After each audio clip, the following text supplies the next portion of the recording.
ہے۔ انہوں نے کہا کہ سوال یہ تھا ان کا کہ میں نے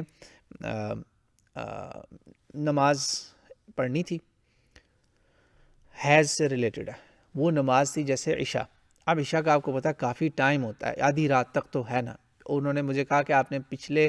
سیشنز میں سیشن نمبر 13 جو ہے اس میں میں نے نماز کے ٹائمز کا ذکر کیا ہے کہ بغیر گھڑی کے آپ کو کیسے پتہ چل جائے گا کہ کون سی نماز ہے۔ وہ الحمدللہ آپ ضرور دیکھیے گا، سیشن نمبر 13 پلے لسٹ بھی آپ کے پاس وہاں ہے چینل کے اوپر۔ تو وہ کہتی ہیں اب میرا مسئلہ یہ کہ آپ ٹائم ونڈو ہے نماز کی، بڑی ہے ونڈو، تو میں انتظار میں تھی تو اچانک مجھے ماہواری شروع ہو گئی۔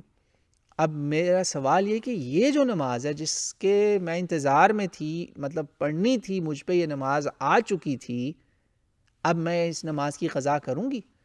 کیونکہ اس پر اہل علم کا بالکل اتفاق ہے، اجماع ہے کہ جو نمازیں ہیں نا حیض کے دوران چھوڑی گئی ان نمازوں کی قضا نہیں۔ مگر اس نماز کا کیا کرنا ہے؟ اس کے ساتھ ہی ایک اور پارٹ 2 دوسرا سوال بھی ایڈ کر لیں، اس نماز کا کیا کرنا ہے کہ جب آپ پاک ہو چکی تھیں، یہ بہنوں کے لیے، بچے نا پلیز یہ سنیں، چھوٹے بچے جو ہوتے ہیں 8-9 سال کے، آپ پاک ہو چکی تھیں، لیٹس سے آپ پاک ہو گئی تھی عصر کے وقت، یا فرض کریں مغرب کا وقت تھا، آپ نے غفلت برتی یا بزی تھیں، کھانے پکانے کا اس ٹائم ہوتا ہے، گھر کے کاموں میں لگی ہوئی تھیں، تو ایسا ہوا کہ وہ عشاء آ گئی، اب کیا ہوگا؟ یہ نماز پڑھنی پڑے گی۔ یعنی ایک طرف ہے حیض شروع ہونے پہ ایک نماز،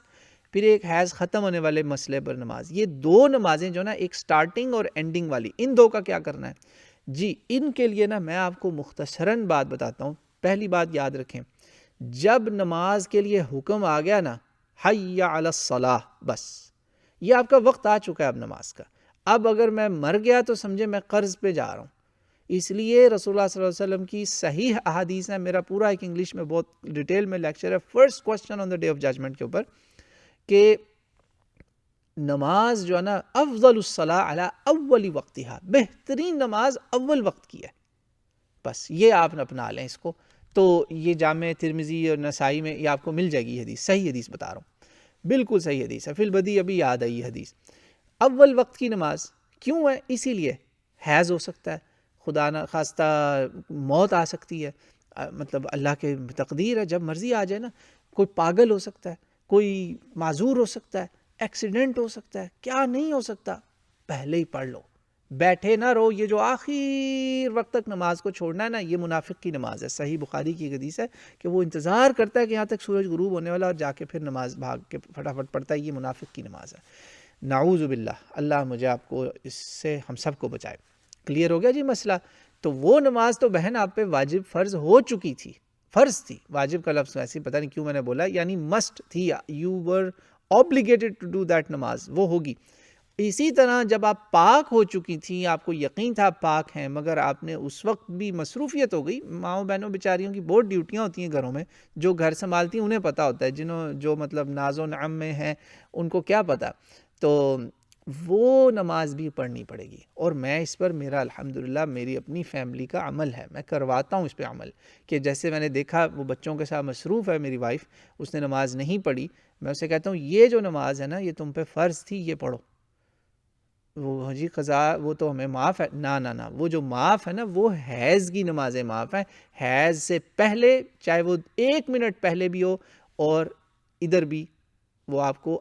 یہ 2 نمازیں چاہیے، اختتام والی بھی اور شروع والی بھی، کیونکہ آپ پاک ایک میں ہو چکی تھی، ایک میں آپ نے ڈیلے کیا، اور آپ کو 1 رکعت جتنا ٹائم بھی ہو نا، اس پہ اہل علم کے فتوے ہیں سارے، کیوں میں آپ کو حدیثیں بتاتا ہوں۔ صحیح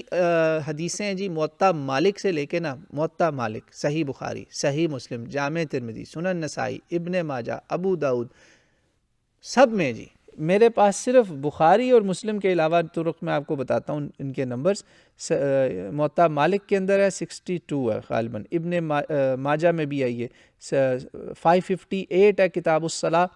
کتاب الصلاح سنن نسائی کی، کتاب الجمعہ نسائی کی ایکچولی حدیث نمبر 62 ہے، موطا مالک کا نمبر نہیں ہے میرے پاس اس وقت۔ یہ پھر سنن نسائی میں 551، 552، 559، یہ ساری صحیح حدیثیں ہیں۔ اور دیکھیں ہر حدیث کے کتاب میں نا کتاب الصلاح ہے،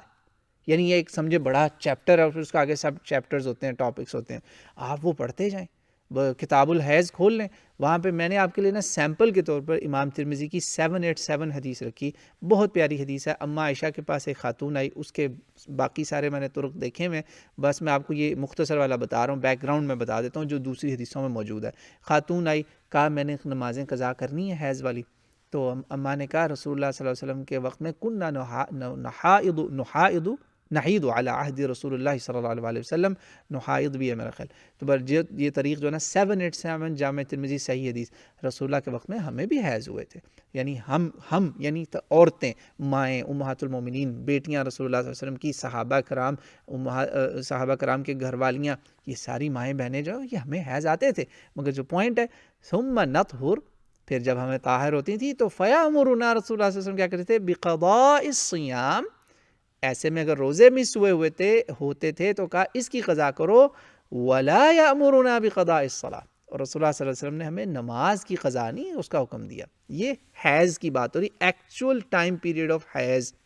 مگر جو نماز مجھ پہ فرض ہے اس کی مجھے کیسے پتہ چلے گا وہ مجھ پہ فرض ہے؟ ایک رکعت کا رول ہے کہ جتنے ٹائم میں آپ ایک رکعت پڑھ سکتے ہیں نا، پڑھ سکتی ہیں، وہ آپ پہ فرض ہے۔ رسول اللہ صلی اللہ علیہ وسلم کی صحیح حدیث ہے یہ بھی،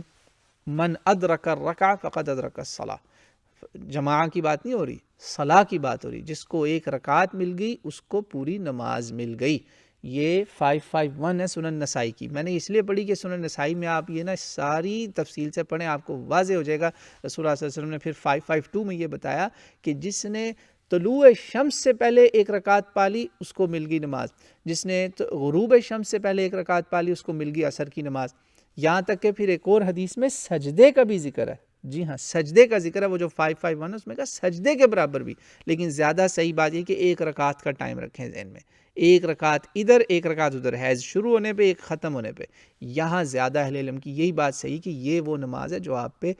فرض ہو چکی تھی، آپ نے اذان سن لی، اب آپ پہ یہ نماز فرض ہے۔ اسی طرح آپ پاک ہیں مگر آپ نے غسل نہیں کیا، اذان سن لی، یہ میں اذان مسجدوں والی بات نہیں کر رہا، جو ٹائم ہے کیلنڈر پہ، اور اکثر مساجد اسی کیلنڈر پہ فوراً اذان دے دیتی ہیں، یہ دو نمازیں آپ پہ فرض تھیں، میں نے آپ کو ساری دلیلیں آپ کے سامنے رکھ دی، اور یہ حدیثوں سے میں مطلب نہیں نکال رہا،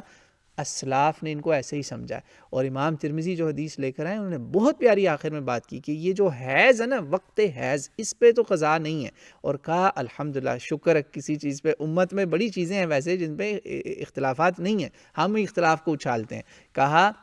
امام ترمذی کہتے ہیں اس کا ترجمہ نہیں میں نے دیکھا، یہاں پہ ہے ہی نہیں لکھا ہوا، تو الحمدللہ میں آپ کو پڑھ کے بتا دیتا ہوں کیا لکھا ہوا، پھر اس کا ترجمہ کر دیتا ہوں۔ والعمل على هذا عند أهل العلم لا نعلم بينهم اختلافا أن الحائض تقضي الصيام ولا تقضي الصلاة،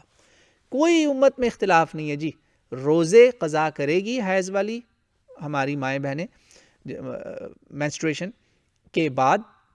طہارت کے بعد، اور نمازوں کی قضا نہیں کرے گی، وہ جو 5-6 دن ہے نا مین ڈیز اس پہ کوئی نہیں، بس یہ ایک رکعت کا ٹائم کے حساب سے سمجھ لیں، یا چلو